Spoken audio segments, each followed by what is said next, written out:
Zaxby's has been perfecting chicken fingers for 30 years, and now we're going to the sea.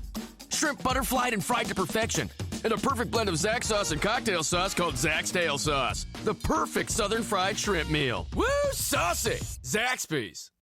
It's a common sense recap of the big stories. It's Katz and Cosby on 77 WABC. So Andrew Stuttaford is here. With the National Review, and he's talking about Fisker. So you were right. He's talking about Fisker. You were right. Because the electric I think John had money in this. I don't know. Did you have money in this company? No, okay. I did not have it. And there was a big bankruptcy today for like $1.7 billion. And Andrew, you are the expert on energy and electric vehicles and National Review. Tell the American people, there might be 1 million people listening, tell us what you know. Okay. First, just to make it absolutely clear, my name is not Fiskers. I have never run an electric vehicle company. In fact, I would run away from that. Basic story, and interrupt me, if I'm going into too much detail. It's a cautionary tale, really. One of the great things about America is that startups, early-stage companies can attract lots of investments. It's one of the lots of investors. It's a great strength. However, it also comes with drawbacks.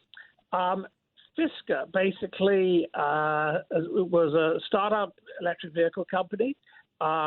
It had been around for a little while. It raised, I think, about $600 or $700 million in its early stages. At some point, it got a federal loan of around $500 million, 529, I think. I'm not quite sure when that came through. It then went public, and if you remember, John, I know you'll remember, in 2020, you had all these SPACs, which were sort of quickie IPOs, so companies could go very quickly. Everyone was incredibly excited about electric vehicles. They were going to be the future, and it didn't work out. And they raised $1 billion, or the SPAC was $1 billion or something? No, they raised actually. They emerged with $1 billion more. No, the SPAC had nothing in it, I don't think. So $1 billion more. So right now there was a $529 million commitment from the federal government, yep, which I'm sure they used as a couple of $100 million. Yeah, as quasi collateral to raise the public money. Oh, absolutely. Yeah. I'm sure, and I'm not 100% sure, but be unsurprising. It sounds like that's the way it went through. And I'm sure we'll get more information as the days go by.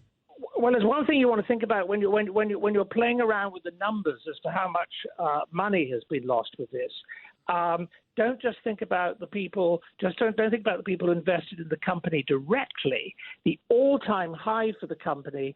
The stock was $28.50. It's now worth, I think, a couple of cents. And the peak valuation was, I think, nearly $8 billion.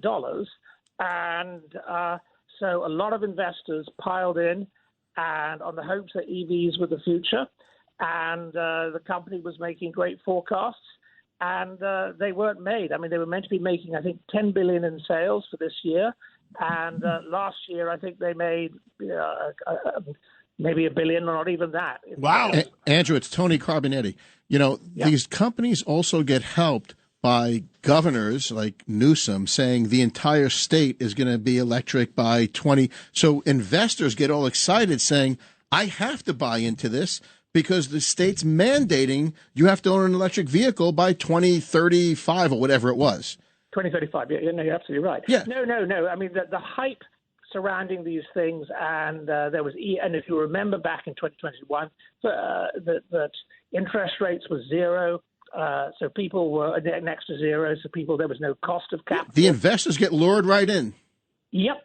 They were suckered in. They were told this was the absolute. No, not. I like your word better, suckered. Yeah, suckered's a good way.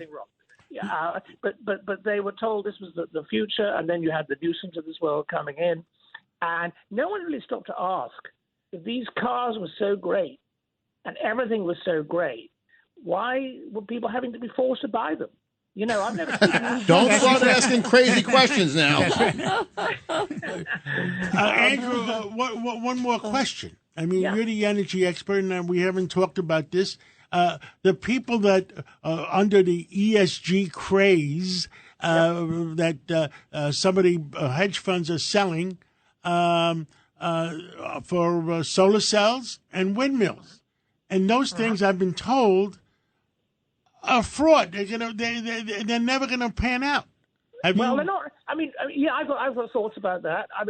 Solar. I'm slightly more. I'm not a scientist to say right now, but I've been looking at, because of my old work in the financial markets. I've been looking, believe it or not, at windmills for about 30-something years, and I just think that they are a sort of weird steampunk-like contraption. They don't really deliver. They're expensive.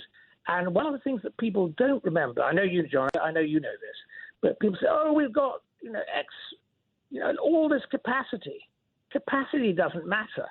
If I have a car with no gas in it, it's got the capacity to go, the distance, or the engine's broken, rather.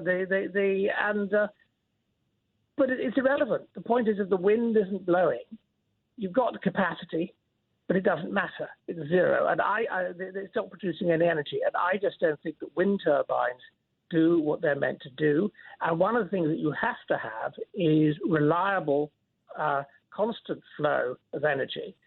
And if you're hoping for the best with the wind, we in the 17th century, we used the wind. It's now the 21st century, and we're taking a great step back. I think huge amounts have been put into windmills. They will not be. They will not provide cheap energy, in my view, and they're not reliable. Solar, I think, may be a bit better. There are issues there. There are problems, not least the amount of space they take. But they by themselves are not the answer. And what we are doing, we're certainly doing it in this state. This was speaking from New York here. Is we are taking power capacity, I use the word capacity, but regular and reliable power capacity off grid without having replaced it with something that can adequately fill its place. One more question. Disaster.